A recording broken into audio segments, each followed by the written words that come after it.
Good morning, friends. Welcome back to Farm Girl Diaries. My name is Caitlin, and we're in the garden today because it's a sunny day and it was supposed to be a rainy washout of a day. So I thought, it's sunny, it's beautiful, the birds are chirping, let's go outside. So it was supposed to be a washout of a weekend. So it's Sunday right now, Sunday morning, Mother's Day. Happy Mother's Day to all you mothers out there. It was supposed to be a washout of a weekend. So Friday I got off of work and I immediately ran outside and I did all of the things. I threw everything in the ground minus my peppers and my sweet potatoes. We'll talk about them in a second. But I threw everything else in the ground because I wanted it to get rained in. So we have a little bit more that I want to do today. It is morning, we're still drinking coffee, so we're not doing the work right this second, but I'll bring you back this afternoon. Hopefully it's not raining. And we're gonna finish up the little bit of work that we want to do this weekend for this garden. So my peppers and my sweet potatoes, I'm hoping to get them in next weekend. So peppers and sweet potatoes don't like to get cold. Sweet potatoes are actually a tropical plant, which boggles my mind. And peppers, if they get below 50, can be stunted. So I do have one pepper plant in the garden right now, and I do have one that's been sitting outside this whole time that I should just throw in the garden at some point. Both of those, one is a Tabasco and one is a Thai sweet chili. Both of those I only need like 10 plus peppers from, and they're pepper plants that will produce like hundreds of little peppers. So as long as I get 10, I'm fine for what I use these peppers for. So those I didn't care if they got stunted because I use so little of them. But the rest of my peppers, I've been trucking in and out of the garage, back and forth, back and forth, back and forth, to make sure that they don't hit 50 degrees. I don't even really like them to be in the 50s. I think last night I was gone. By the time I got home, it was like 59, 58. Tuck them back inside, cover them with a blanket, keep them nice and warm. So as of now, our 10-day forecast, I think it's Wednesday is the coldest day. One app says Wednesday, one app says Thursday. I guess I'm like 51. So I think I'm just waiting until next Saturday or next Friday or Saturday to put the peppers and the sweet potatoes in the ground.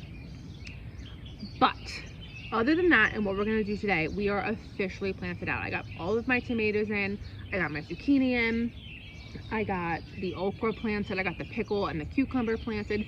I threw in on this arch here, we always do our vine and green beans. I threw those seeds in the ground on Friday. One of the things I want to do today is I want to get my bush green beans planted. I planted some back when I planted my onions, and because I put them in the edge of the onion bed and the frost got some of them.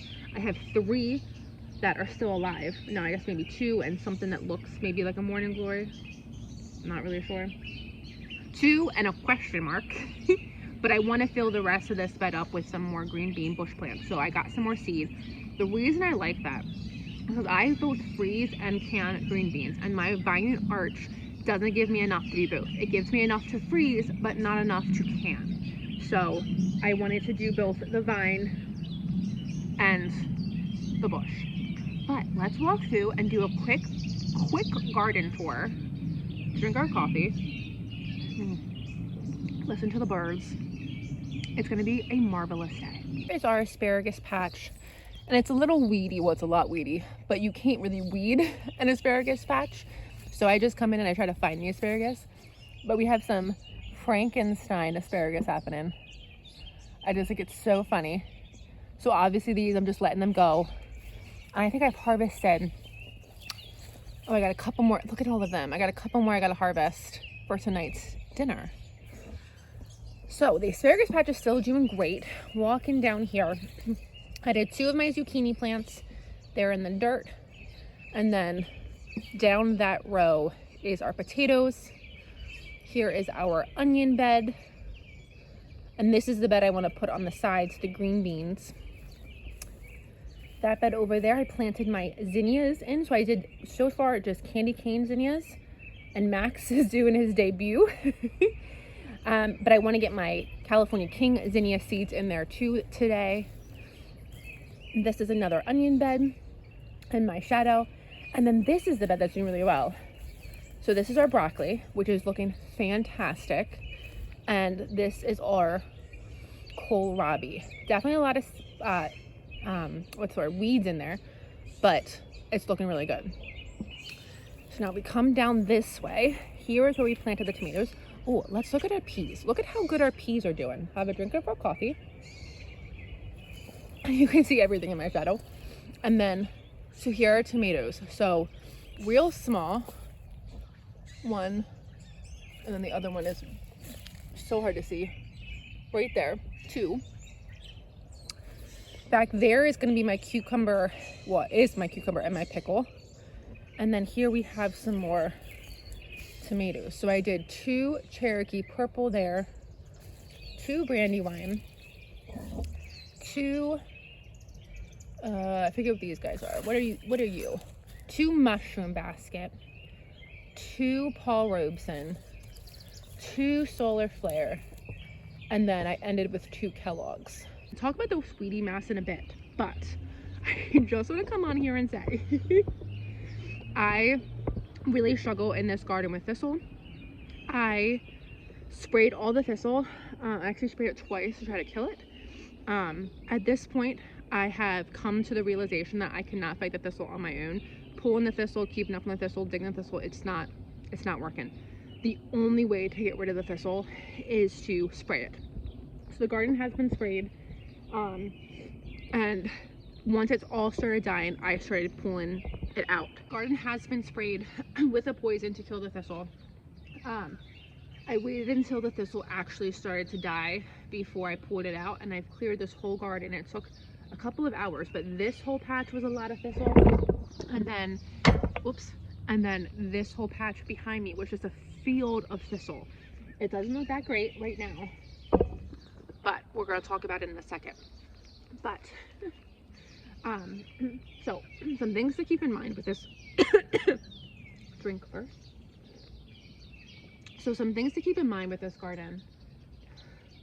The earth wants to grow weeds. Wherever she is bare, she wants to grow weeds. So you can't have her bare. What happened last year, which is partly, like I would say like 30% of the reason for why it's so bad this year, I broke my foot in August. So I wasn't out here from August like 30th on. So all the weeds that grew in September and October were eventually killed by the frost, but they were able to grow without being touched. I didn't do anything with them. I think my dad came in like October and he sprayed the thistle because the thistle took a foothold. But other than that, nothing. And then secondly, the garden didn't get put to bed. Typically, I put cardboard down and straw and leaves to try to help keep the weeds at bay. I didn't get to do that this year. I barely even got my beds put to bed. I think there were some that didn't even get put to bed this year. I wasn't able to walk until November, and then it was like only on like solid surfaces, and my garden is ready, and I didn't even feel comfortable coming out into the garden until January. So at that point it was a little late. So part of the reason is definitely because of that, but the other reason is just I have weeds. A garden has weeds. So what we're gonna do is this area here is going to be, it's what I call the pasture. It's going to be where the peppers are going to go this year. So I'm going to have, so I have here right along this fence is my tomato row, and then I have rows of peppers. I just ordered landscape fabric and it was delivered yesterday. My hope is to get that down today. Maybe not like get it like fastened down, but at least get it laid down. I hate landscape fabric. I hate landscape fabric. But I'm hoping that, and it's not gonna be permanently here, it's just gonna be here for the season. I'm hoping that I can do that here and just cut holes where I want my peppers to go. And then hopefully that will help with some of these weeds and help kill these weeds back, so that maybe next year I don't have as much of a problem with weeds. That's my hope. But the other thing I want to talk about with my tomatoes, this year I got lazy and I didn't up pot the vast majority of my tomatoes. Not ideal. So most of my tomatoes are small, but in the ground they'll do just fine. I haven't fertilized them. I haven't done anything with them yet, but they will grow. This is good soil. They'll grow great. So if you were like me and you were lazy and you didn't up pot your plants, they can survive. They're fine. And then secondly, some of the plants I did upstart, like my Cherokee purples,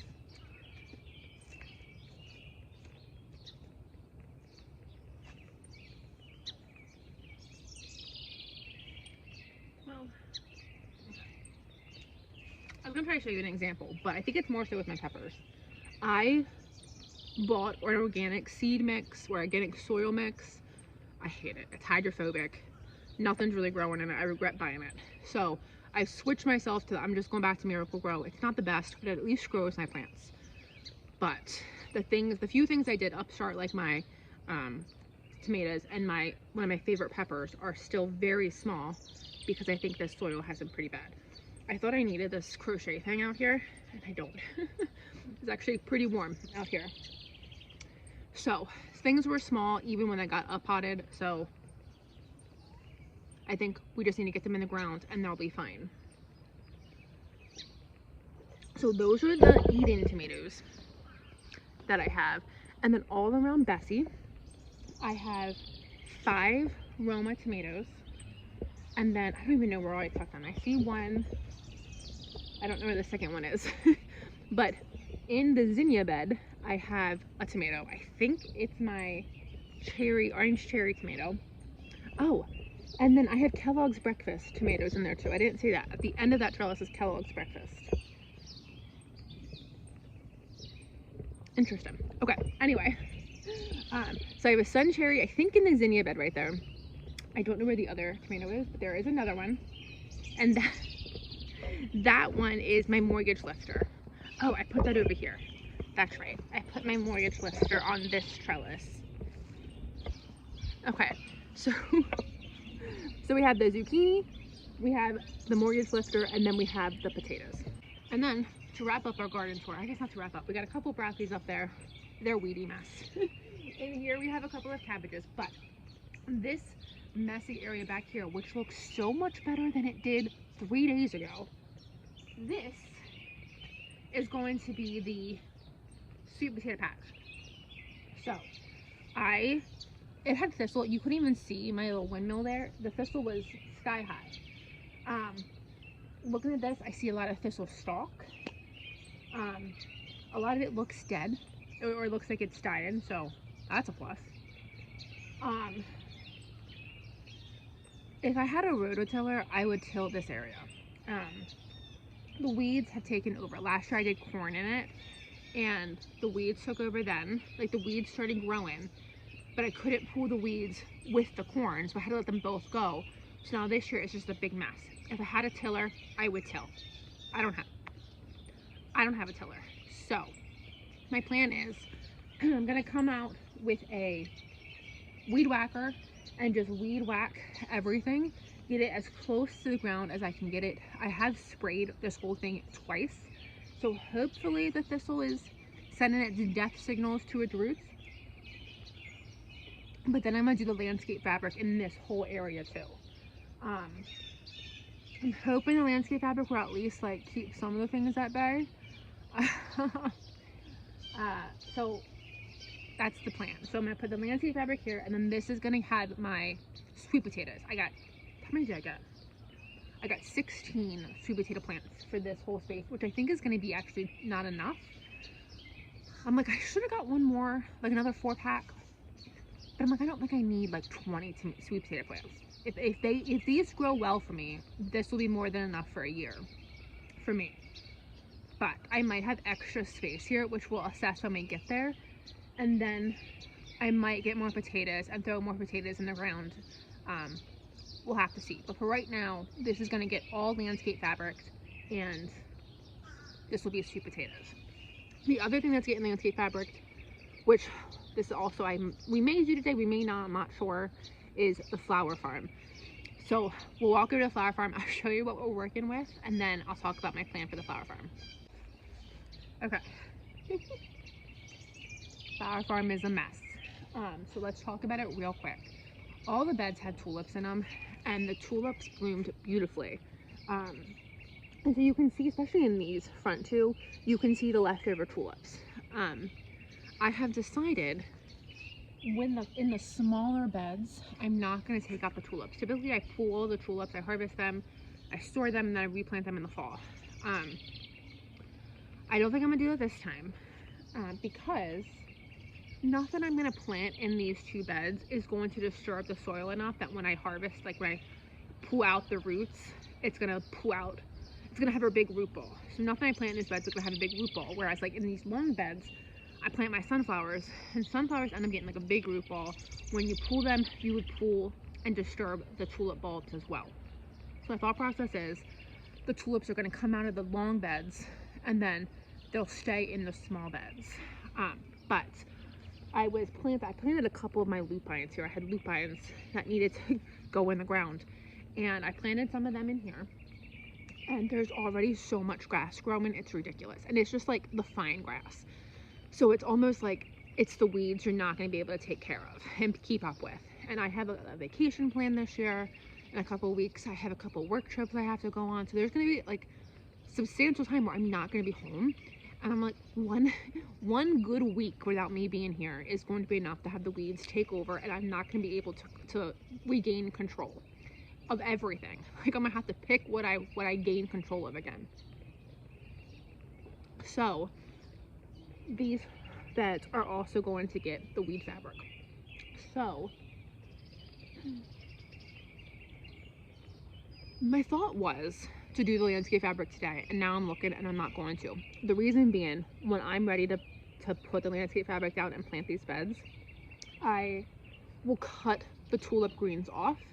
But right now the tulip greens are still green, they're still collecting energy, and that's how you get the tulip to bloom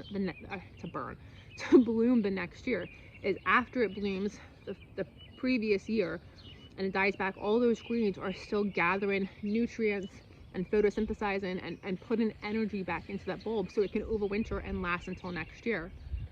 So I don't want to cut that process short. So we have some time. We'll leave that alone for a little bit, but eventually we'll come in, cut them down, and just put landscape fabric over them. I think that should be fine.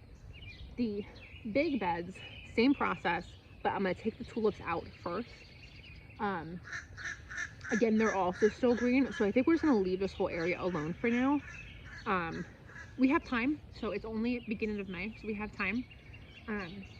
You can see like this one is really getting a lot of weeds. So when we're ready, landscape fabric, and then we'll be able to like put holes for our individual plants. So I got the landscape fabric, I just need to be able to do it. So we'll do the garden hopefully today. This we're gonna wait for a couple of days.